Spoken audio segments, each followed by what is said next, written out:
नमस्कार दोस्तों, एक बार फिर से मैं आपके बीच में हूं और आज हमारा टॉपिक है क्लाउज। तो प्यारे बच्चों, जैसा कि आप देख रहे हैं कि जो क्लाउज होते हैं वो एक महत्वपूर्ण टॉपिक है ग्रामर का और किस तरीके से आपने इसको सॉल्व करना है। जैसा कि आपको पहले से ये जानकारी होगी कि जो क्लाउज होता है, क्लाउज में बहुत सारे जो आपके टॉपिक्स होते हैं वो कंपटीशन एग्जाम्स में भी आपको मिलते हैं और जो भी अदर रिलेटेड एग्जाम्स हैं उसमें भी आपको मिलते हैं। तो आज हम आपको क्लाउज को क्लियर करेंगे कैसे करना है। तो सबसे पहले हम जानेंगे क्लाउज होता क्या है। क्लाउज का मतलब होता है, सबसे पहले इसके दो पार्ट्स होते हैं। ये पार्ट्स हमने यहाँ लिख लिए हैं। पहला है आपका सब्जेक्ट और दूसरा है आपका वर्ब। ठीक है, तो क्लाउज के आपके ये दो पार्ट होते हैं, सब्जेक्ट और वर्ब। अब होता क्या है कि जो ये क्लाउज है इसमें आपको दो अलग अलग पार्ट्स भी मिलेंगे। जिसे हम पहले कहते हैं प्रिंसिपल क्लाउज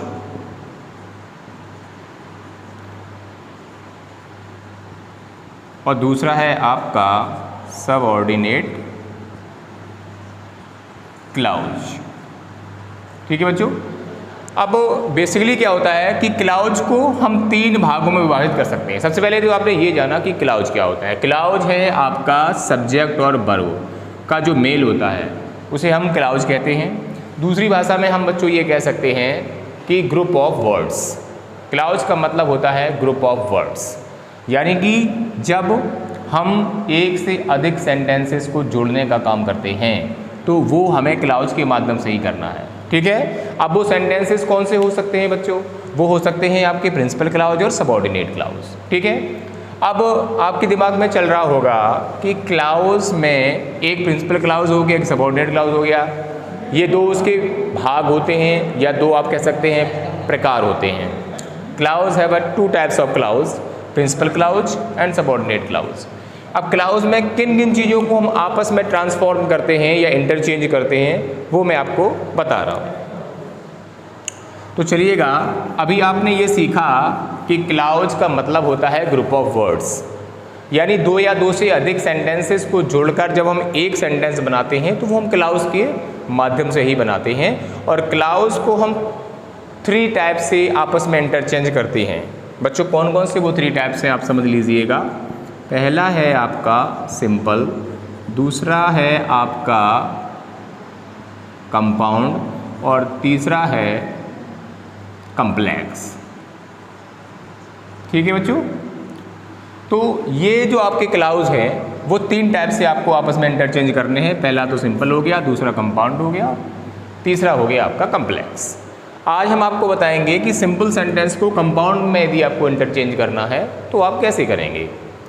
तो चलिए बच्चों, क्लास को बड़े ही इंटरेस्ट के साथ आपको अटेंड करना है डेली, और कमेंट सेक्शंस में जाकर के आपको अगर कोई भी प्रॉब्लम होती है तो आप कमेंट में मुझे बता सकते हैं। और थोड़ी सी जानकारी हम आपको ये भी दे दें कि जो भी बच्चे टीजीटी या टीईटी की तैयारी कर रहे हैं तो मैं आपको कुछ ही विदिन 8 डेज़ आपको पूरा जो टीजीटी का या टीईटी का या जो प्रवक्ता पद के लिए हमारे भाई होंगे वो अप्लाई कर रहे होंगे या उन्होंने फॉर्म डाला होगा, तो उनको भी हम ग्रामर की ये पूरी जानकारी टीजीटी पीजीटी और अदर एग्ज़ाम्स के लिए भी देना शुरू कर देंगे। ठीक है बच्चों, तो फिलहाल में अब हम सीखेंगे how to change the simple sentence into compound one. तो बच्चों आप लोगों को पता है कि जो भी क्लाउज होते हैं उनकी अलग अलग कंजंक्शंस होती हैं। ठीक है बेटा, तो जब हम कंपाउंड को चेंज करेंगे, ये है आपका कंपाउंड। ठीक है बच्चों, और कंपाउंड को जब हम इंटरचेंज करेंगे तो इसके लिए हमें आवश्यकता पड़ती है कंजंक्शंस की। Without using the conjunction it is impossible to make a compound sentence. So that is why first of all we should try to know that what are those conjunctions, by using them we can make the compound sentences. and compound sentence में जो conjunctions आपने use करनी उनका नाम है coordinating conjunctions। ठीक है बेटा, तो आपको coordination या coordinating conjunctions की अगर आपको नॉलेज हो जाएगी तो आप easily कोई भी simple sentence को compound sentence में interchange कर सकते हैं। तो वो conjunction कौन कौन सी है मैं आपको बता देता हूँ। सबसे पहले and, but, yet, as well as. ठीक है बच्चों, आप मेरे साथ वीडियो को भी देखते रहें और नोट भी करते चलें, क्योंकि बच्चों क्या होता है कि बहुत सारी चीज़ें ऐसी होती हैं जो वीडियो देखते समय हमको याद रहती हैं और उसके बाद में कुछ पॉइंट्स ऐसे भी होते हैं जो मिस हो जाते हैं। तो मेरा ये मानना है कि आप मेरे साथ इस वीडियो से कनेक्ट भी बने रहें और साथ साथ जो भी चीज़ें आपको लग रहा हो कि हमारे दिमाग से निकल जाएंगी तो उन चीज़ों को आप नोट भी करते जाएँ। तो ये एंड का मतलब आपको पता है क्या होता है, और बट का मतलब होता है लेकिन, येट का मतलब होता है फिर भी, और एज वेल एज का मतलब होता है साथ साथ। ठीक है बच्चों, ये नोट भी करते जाएं आप साथ में।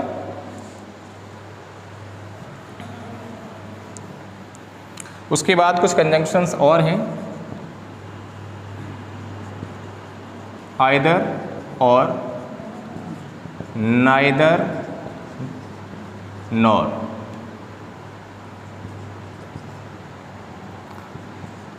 Not only but also. उसके बाद में है और, उसके बाद में है बच्चों अदर वाइज। ठीक है बच्चों, तो ये कंजंक्शंस आप नोट करते जाएं और इनकी हिंदी भी लिख लें बच्चों, क्योंकि क्या होता है कि जब सेंटेंस को हम कनेक्ट करते हैं तो बिकॉज वी आर इंडियंस और हम हिंदी भाषी हैं, तो हम लोगों में से जो, मैं उन बच्चों की बात कर रहा हूँ जो ग्रामेटिकली अभी उतने ज़्यादा फिट नहीं हैं, और ये जो मैं आपका बेस लेके चल रहा हूँ वो इसीलिए लेके चल रहा हूँ कि कमज़ोर से कमज़ोर बच्चा भी समझ सके। ठीक है, इसके और भी टिपिकल वेज़ हैं, इनको समझाने के और भी अदर वेज़ हैं, पर मैं आपको बिल्कुल स्टार्टिंग से बिल्कुल उस तरीके से लेके चल रहा हूँ ताकि एक 6th स्टैंडर्ड का बच्चा भी इसको समझ सके।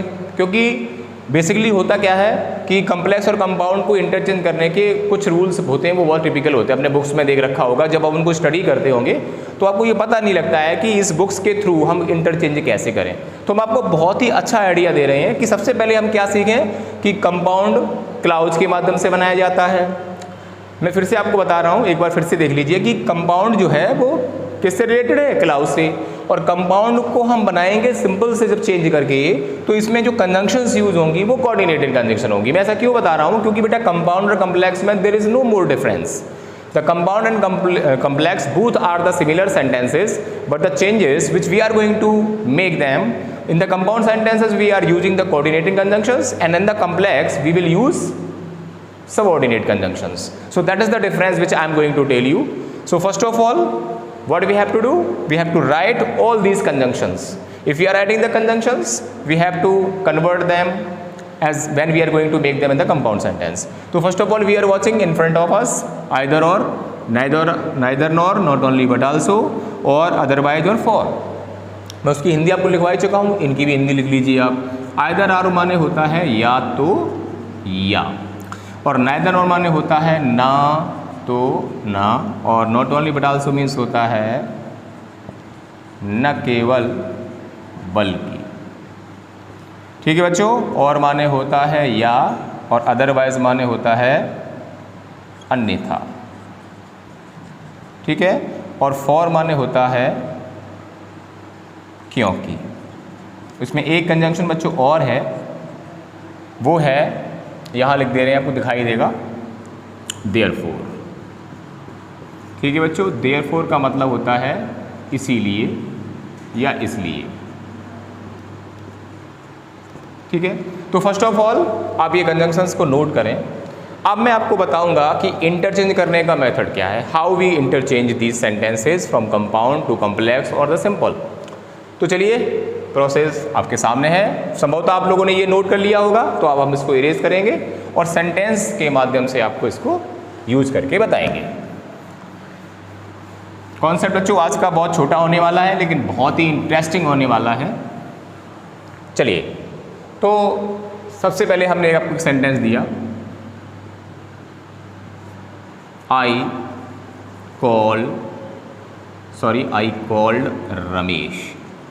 ठीक है बच्चों, ही डिड नॉट कम।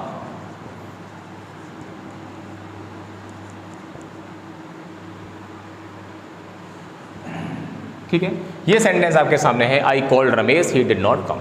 ठीक है, अभी मैंने आपको थोड़ी देर पहले समझाया था कि clause, clause has two types, principal clause and subordinate clause. Starting में जो आप ये सेंटेंस देख रहे हैं ये प्रिंसिपल क्लाउज का है, और जो बाद वाला सेंटेंस है वो सबऑर्डिनेट क्लाउज का है। When the principal clause and subordinate clause you are going to connect, तो आपको चाहिए कोई ना कोई एक ऐसा कंजंक्शन जो इन सेंटेंसेस को कनेक्ट कर दे। ठीक है, तो हम आपको कंजंक्शन लिखवा चुके हैं, वही सारी कंजंक्शंस आपको इसमें यूज करनी है। लेकिन बच्चों जब इनको दोनों सेंटेंस को आप पढ़ोगे और इनकी हिंदी करोगे तो फिर आपको दिमाग लगाना है कि इसमें कौन सी कंजंक्शन लग सकती है। क्या अदरवाइज का सेंस निकल रहा है, क्या सो का सेंटेंस निकल रहा है, देयरफॉर का निकल रहा है, फॉर का निकल रहा है, आइदर और का निकल रहा है, नाइदर नॉर का निकल रहा है। इस depend on according to the sense. तो मैंने पढ़ा आई कॉल्ड हिम, मैंने उससे बुलाया, ही डिड नॉट कम, वह नहीं आया। मैंने उसे बुलाया, वह नहीं आया। तो आप इसमें दो सेंस निकल रहे हैं कि मैंने उसे बुलाया फिर भी वह नहीं आया, या आप कह सकते हैं कि मैंने उसे बुलाया लेकिन वह नहीं आया। तो आप इसमें बट या यट का प्रयोग कर सकते हैं। तो कैसे करेंगे, सबसे पहले सब जो प्रिंसिपल क्लाउज है आपका वो पहले उतार लेंगे। आई कॉल्ड रमेश बट, पूरा उतार दीजिए ही डिड नॉट कम। तो मैं समझता हूँ कि बहुत ही इजी प्रोसेस है बच्चों। अगर आपको कंजंक्शंस थोड़ी सी आप तैयार कर लेंगे, याद कर लेंगे, मेरे कहने का मतलब है, तो in my opinion there is no problem to understand these sentences. चलिए अब मैं एक दो एग्जांपल देके आपको और समझाता हूँ।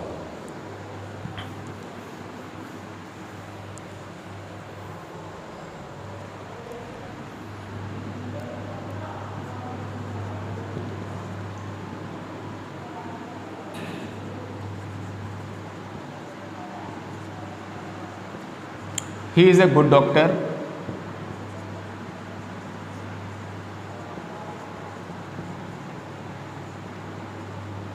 Everyone respect him.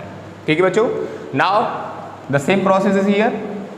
दो सेंटेंस आपके सामने हैं, आपको कनेक्ट करना है। एग्जाम में इस टाइप के ही सेंटेंसेस आते हैं कि आपको दो सेंटेंस दे दी जाएंगे और वो आपको यहाँ लिख देंगे चेंज इनटू कंपाउंड। दूसरी प्रोसेस भी हो सकती है बेटा, I am going to tell you about relate to the competition, कि उन्होंने यहाँ पर दे दिया, पहले से इसको कनेक्ट कर दिया। सबसे पहले इसको हम बनाएं, फिर आपको बताएं कि और कैसे ये सेंटेंस पूछा जा सकता है। ही इज़ अ गुड टीचर, वह एक अच्छा अध्यापक। ही इज़ अ गुड डॉक्टर, वह एक अच्छा डॉक्टर है, चिकित्सक है। एवरी वन रिस्पेक्ट हिम, हर व्यक्ति उसका सम्मान करता है। वह एक अच्छा डॉक्टर है, इसलिए देखिए जब आप अच्छे होंगे तभी तो आपको लोग लाइक करेंगे। तो उसमें साफ ही सेंस लग रहा है। ठीक है, आप अच्छे हो इसलिए लोग आपको पसंद करते हैं। ठीक है, आप गंदे हो इसलिए लोग आपको डिसलाइक करते हैं। तो जहाँ पर आपको लॉजिक फिट हो रहा हो, देखिए conjunctions is depended on the logic, where you are going to understand that the logic is here, so you have to use the conjunction according to the sense and logic. English एक ऐसी language है बच्चों जो sense पर चलती है। If you understand the sense of the sentence, I think there will be no problem to solve such type of sentences. और grammar में मुख्य जो किरदार होता है बच्चों वो मीनिंग्स का होता है। If you have learn a lot of meanings, बहुत सारे बच्चे मुझसे कहते हैं कि sir when I going to speak English I face lot of problems. So that is my request and suggestion also that English is one of the most easiest subject in the world, but the process which is very interesting and very important is that learn lot of meanings, use them without any hesitation, without any shame. Okay, whenever you got a time you speak in front of the people, in front of the wall, and one day will come then you will speak fantastically. Look at me, I'm belongs to a very urban area, you know, I'm from village, but still I have no problem to speak in English. So that is why I'm going to tell you that it doesn't matter that which area you belongs to, but the matter is that how much you are passionate for about your business. तो he is a good doctor, everyone respect him. तो he is a good doctor, so sorry therefore लगाएंगे इसमें हम, therefore every one respect. ठीक है बेटा, अब इसमें ये भी हो सकता है कि अब देयरफॉर हम ऑलरेडी लगा चुके हैं इसमें, हम क्या इस सेंटेंस को ऐसे भी पूछ सकते हैं कि find out which type of sentence it is, पता लगाओ कि ये किस टाइप का सेंटेंस है। ठीक है बच्चों, तो इसमें आपको पता लग गया कि देयरफॉर लगा हुआ है, ये कोऑर्डिनेशन कंजंक्शन है, ये हमारा कंपाउंड है। चलिए नेक्स्ट देखते हैं। अभी आपने देखा होगा कि कुछ कंजंक्शंस डबल हैं, जैसे कि आइदर और, neither nor, not only but also. ठीक है, अब इनको आपको कैसे करना है, चलिए मैं बताता हूँ इनका वे क्या है, इनका मेथड क्या है।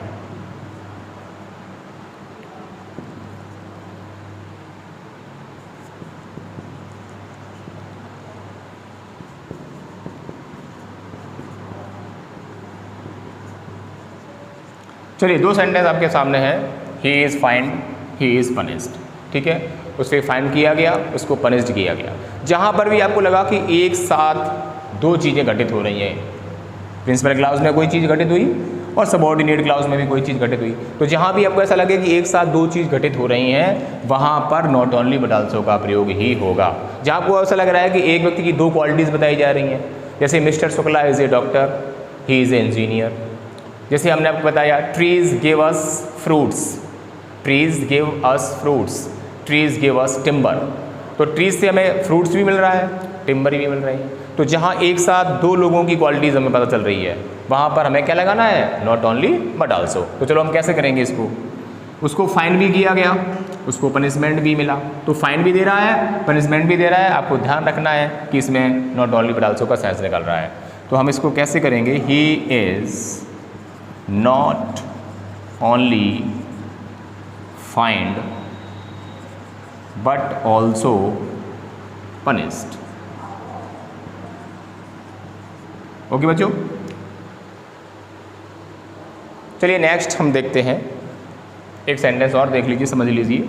बाकी सारे सेंटेंसेस इसी प्रोसेस से आपको करने हैं, चलेगा। एक सेंटेंस और देखिएगा,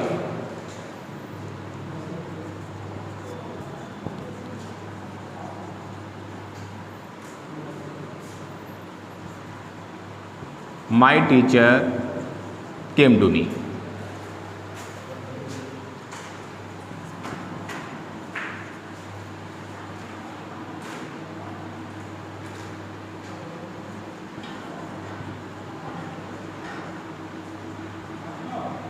my teacher came to me, मेरे टीचर मेरे पास आए, आई वेलकम्ड हिम, मैंने उनका स्वागत किया, ठीक है। तो ये 2 सेंटेंस आपके सामने हैं, ठीक है बच्चों। एक सेंटेंस आपका ये हो गया, माई टीचर केम टू मी, दूसरा ये हो गया, आई वेलकम्ड हिम, मेरे अध्यापक मेरे पास आए और मैंने उनका स्वागत किया। तो यहाँ पर हमने इसको किससे जोड़ दिया, एंड से जोड़ दिया, ठीक है।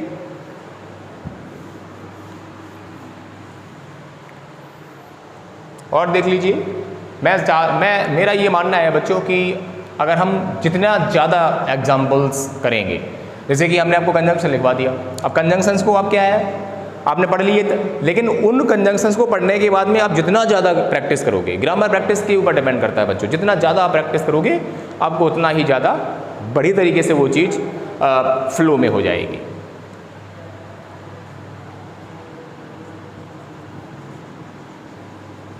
He did not come, he did not inform।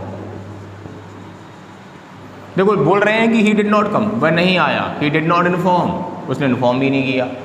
तो सीधा सा अर्थ निकल रहा है कि आप बोलोगे कि यार भाई आपने ऐसा काम किया, आप आए नहीं, आप नहीं आते तो बता देते, ना तो आप आए और ना ही आपने इन्फॉर्म किया। तो साफ निकल रहा है इसका अर्थ ना तो ना, और ना तो ना के लिए हम कंजंक्शन क्या लिखवा चुके हैं, नाइदर नॉर। पर बच्चों एक ध्यान रखना, नाइदर नॉर पहले से ही नेगेटिव है, ना तो ना लगा हुआ है ना, और ना किस चीज़ में आता है, नेगेटिव में। तो बच्चों जब भी आप नाइदर नॉर का यूज करेंगे तो दोनों ही सेंटेंसेस की जो नॉट है वो हटा देंगे और सेंटेंस बनेंगे नाइदर नॉर के साथ एफर्मेटिव में। क्यों बनेगा एफर्मेटिव में, क्योंकि नाइदर नॉर पहले से ही नकारात्मक है और उनके साथ किसी भी नेगेटिव सेंटेंस का, नॉट का यूज नहीं किया जाता। ठीक है बच्चों, चलो कैसे करेंगे इसको, नाइदर लगा दिया हमने। अब ये देखिए आप पास्ट इंडेफिनिट का सेंटेंस है, डिड नॉट लगाया, तो सीधी सी बात है जब इसका आप एफर्मेटिव बनाएंगे तो आपको केम लगाना पड़ेगा, यानी कि सेकंड फॉर्म आप यूज करेंगे एफर्मेटिव सेंटेंस में। तो नाइदर ही केम नॉर ही, ये हट जाएगा, इन्फॉर्म लग जाएगा। ठीक है बच्चों, तो संभवतः आज की क्लास में आपको जो कोऑर्डिनेशन कंजंक्शंस हमने आपको यूज करना बताया कंपाउंड बनाने के लिए, आपको समझ में आया होगा। और क्लाउज के 3 पार्ट्स हैं, सिंपल सेंटेंस को कंपाउंड में कन्वर्ट करना, कंपाउंड से कम्प्लेक्स में करना। कल की क्लास में हम आपको बताएंगे how to change the compound sentences into complex one, या how to change the simple sentences into complex one. तो कंपाउंड में आपने सीखा कि कोऑर्डिनेशन कंजंक्शंस को यूज करके हम कंपाउंड बनाते हैं, और सबऑर्डिनेशन कंजंक्शंस के साथ हम कल आपके साथ फिर से नए कॉन्सेप्ट्स में, कॉम्प्लेक्स में मिलेंगे। तब तक के लिए वीडियो को लाइक करें, शेयर करें और कंटिन्यू पढ़ते रहें। Thank you so much.